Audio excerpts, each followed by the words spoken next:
พ่อดึงมาเลยตัวนี้โดนแล้วตัวนึงดูนะครับเอาเลยเว้ยตัวใหญ่ครับตัวนี้ตัวใหญ่ครับโอ้โหตัวใหญ่มากเลยผาโดจีเนี่ยเว้ยผาโดจีนะเว้ยผาโดตัวใหญ่โอ้โหสุดยอดผาโดโบราจานะเว้ยก่อนเนี่ยลิจานะแต่ถ้าผาโดจีเนี่ยอีกถึงใครได้หน่อยเป็นไงมาดูเนี่ยวะโดโอ้โหประมาณขีดหนึ่ง ขีดตะขีดเว้ยเนี่ยเว้ยโดเนี่ยรีบเว้ยผาโดทิชาผาโดโบได้โอ้โหแน่นอน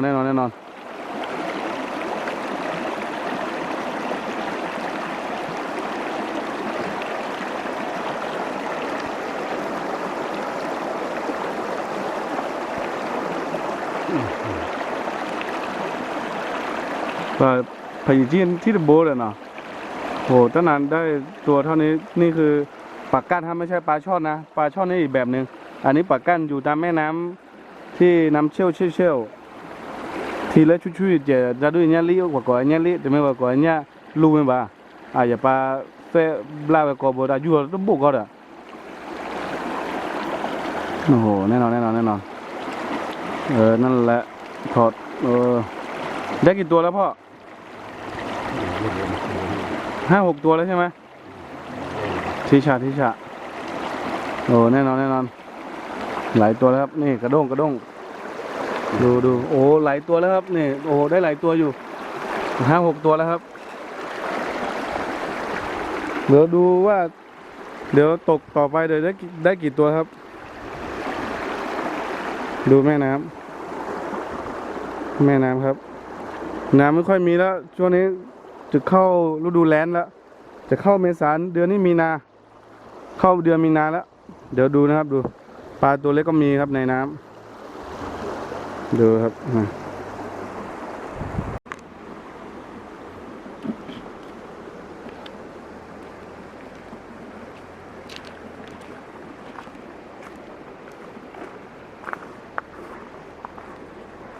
ทีโกลเลย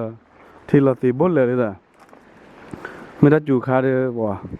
ทีดอดูตาย้อที่เรามาแล้วถ้าเป็นช่วงหน้าฝนนี่น้ำเยอะครับแต่พอเข้าหน้าร้อนน้ำก็เริ่มหายแล้วนี่ดูช็อตต่อไปครับดูพ่อตกแล้วไม่รู้ว่ามีเปล่าน่าจะไม่มีช็อตนี้น่าจะไม่มีดูต่อไปครับ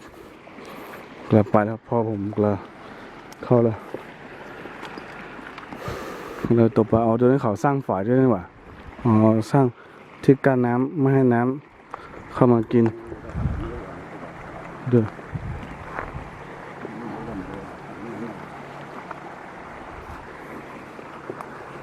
พ่อบอกว่าแถวนี้น่าจะมีปลาอยู่ปลาการใช้เหยื่อเป็นด้วงไม้ไผ่ครับ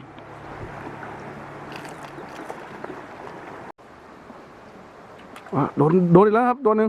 นี่พ่อบอกตัวนี้ตัวเล็กหน่อยตัวไม่ค่อยใหญ่มาแล้วอ้าวมาแล้วครับมาแล้วพ่อรับแล้วนี่ดิโบเลยตาโบชิดเจนะแต่โดนแล้วก็ว่ามุกโบที่โชว์เล็บกว่าเขาที่โชว์เราต่อตะแควจีตาแกญาลิ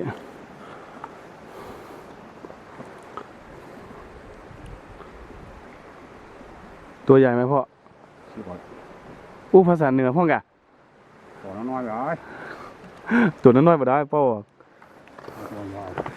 ตัวน้อยมาได้ถ้าตัวใหญ่ผมค่อยมีแล้วเนาะป่าพวกนี้ตัวใหญ่นี่เขาน่าจะเอาไปกินหมดละเราดูต่อไปครับพ่อจะยอดใหม่แล้วน่าจะมีอยู่กันอ่ะได้กี่ตัวแล้วพอแล้วเนาะโอ้หลายตัวอยู่เนาะ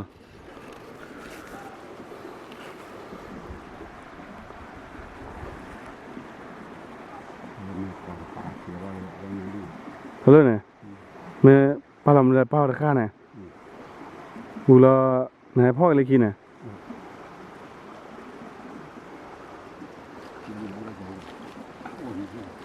หน่อยนี้เขาได้ยาวเนาะมึงดึกแล้วนะที่ขี้โอ้อันเอาเงินมึงป่ะอ๋อที่ชูเอาเลยที่จัดอ่ะ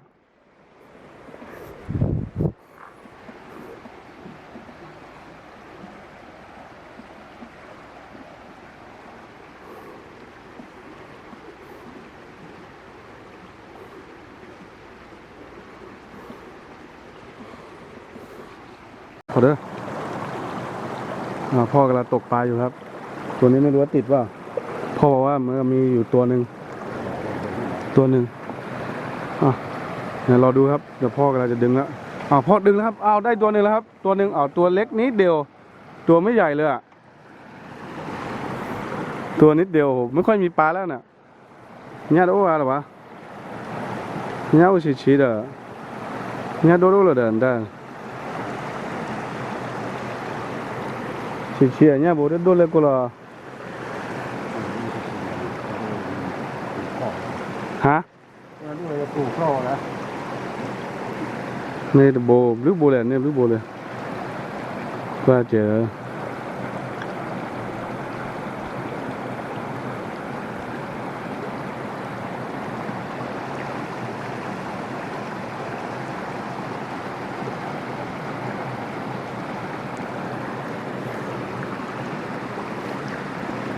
มีสักตัวไหมตรงนี้ไม่มีเลยมีแต่ปลาตัวเล็กกับตัวใหญ่ไปหมด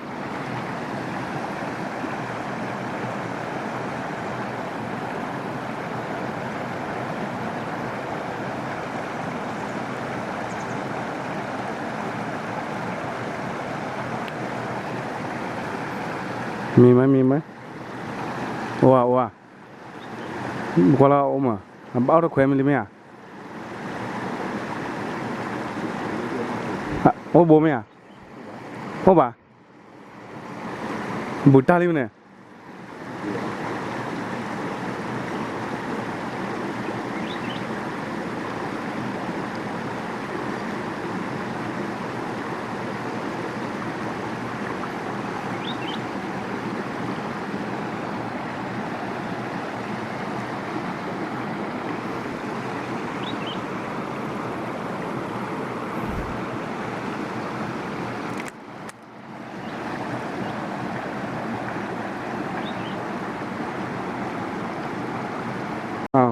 จุดที่สองเมื่อกี้โดนจุดนี้เมื่อกี้โดนไปตัวหนึ่งแล้วก็จุดนี้เขาบอกว่าโดนตอกแล้วตัวหนึ่งปากก้านตอกแล้วตัวหนึ่งแต่น่าจะเป็นตัวเล็กตัวไม่ค่อยใหญ่เท่าไหร่ถ้าโบเดบ้าเราแต่โดนเล็กกว่าชี้หล่อก็จะปันเดี๋ยวนะถือแล้วแบบนี้เนี่ยถ้าโบผัดด้วยอย่างนั้นเตะชี้ไว้แรงกว่าผัดด้วยจีดถ้าโบหลอดเตะพ่อหลอดเตะเลยนั่นแต่โบทุบเลยฮะทุบเลยแต่น่าเราเตะบ้านเลิกคู่เราไม่ได้บ้านเลิกคู่ว่าเด้อเนี่ยแต่ที่ยันรีบบอกว่าเดี๋ยวยันรีบบอกมาเลยแล้วที่กลางเดี๋ยวช่วยเดี๋ยวทำอะไรโอ้หรอวะบ้าเวเล่นแขวนโดนอะไรเบ้น่ะ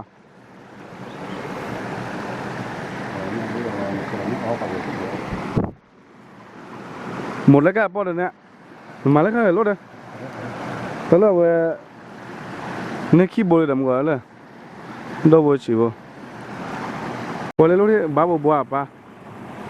กวนอ่ะแกว่าได้ป่ะมุกเราก็ได้ป่ะเจ๋อได้เอาไว้เราก็บ้ามาบัวน่ะโดนเล็กกว่าเราเนี่ยบัวเรากวนอ่ะป่ะถือได้หรอถือได้แควบลีซอสเตลี่นั่นเนี่ยซอสเตะไว้ทุบเลยว่ะซอสเตะว่ะทุบเลยว่ะตั้งเดือแก้วหรอวะตั้งเดือตัวแควบลีทุบเลยลิดะตัวแควบลีทุบเลยเวลาชัดเลยว่ะเปียราคามาต่อกระบะหรอเวลาตาบุญเนี่ย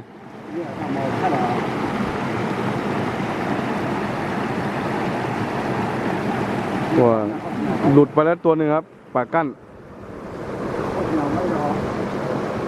ปากกญก็เนี่ยลีดะเมเตเลเนี่ยลีดะเมเตเลโยเตระเมเตโยปากโกโหกละเด้อเนี่ยลีดะปากโกโหกละบลาตอลีบลาเดียวบลาตะเควชาตอลีนี่ก็น่าเบียดเลยโลกี่ได้หรอเวลาตั้งเนี่ยมันสายนั้นไปละ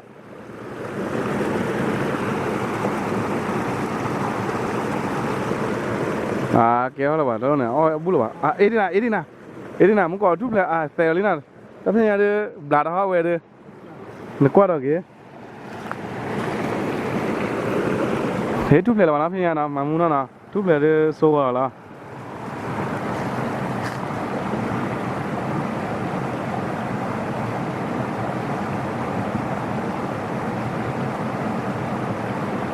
ขอกว่าได้ขอกว่าได้รอดูครับรอดูดูแล้วครับชมท่านผู้ชมดูได้นะครับ ดูว่าปลามันจะติดไหมเมื่อกี้หลุดไปแล้วรอบนี้ติดไหมติดไหมลุ้นกว่าบลาลิตโบเทียบลาลิตโบจานะชี้แล้วนะถ้าโบเห็นได้เด็ดดูอ่ะชี้อ่ะเนี่ยเราจิ้มมือแล้วนะอ๋อเตลีที่เราจิ้มมือเนี่ยอาโบบ้าเจ๋ออะไรจีมาร์ควชาเลยกี่เคยจานะล่ะ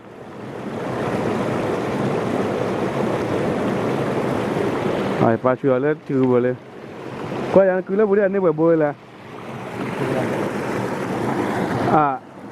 นี่สักก็บ่เลยมันได้แต่กิโลโดดิบ่าซาเลยโลแล้วนี่ขี้บ่เลยมันอ่ะนี่บ่เลยมันเอ๊ะเรียกบ่เอ๊ะเรียกแต่โจพอถือว่าได้บัดบลาดฮะ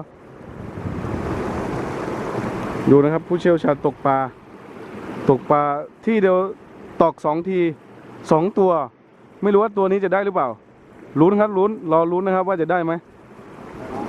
พ่อได้ไหมได้ครับโอ้โหได้ครับอีกตัวหนึ่งดูสิตัวใหญ่อยู่ตัวนี้ตัวใหญ่อยู่ครับคีโบลิ2 ตัวแล้วครับจุดนี้ได้2 ตัวแล้วจุดนี้ได้2 ตัวแล้วครับ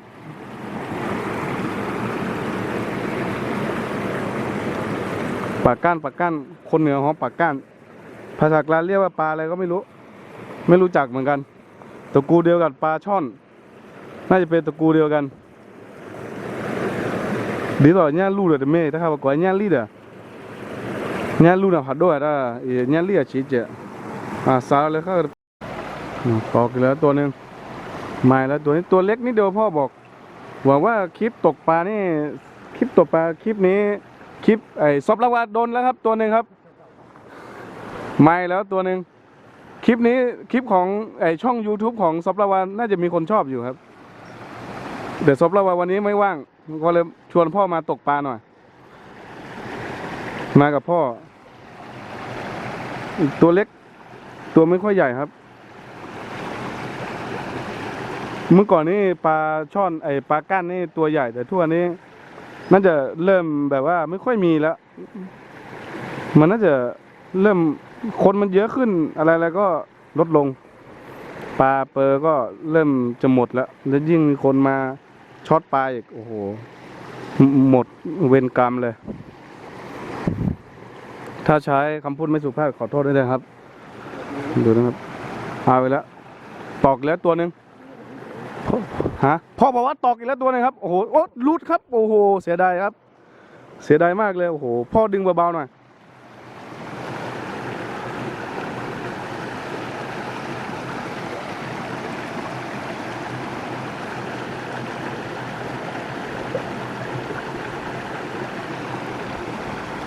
โอ้โหหลุดไปตัวหนึ่งนะครับ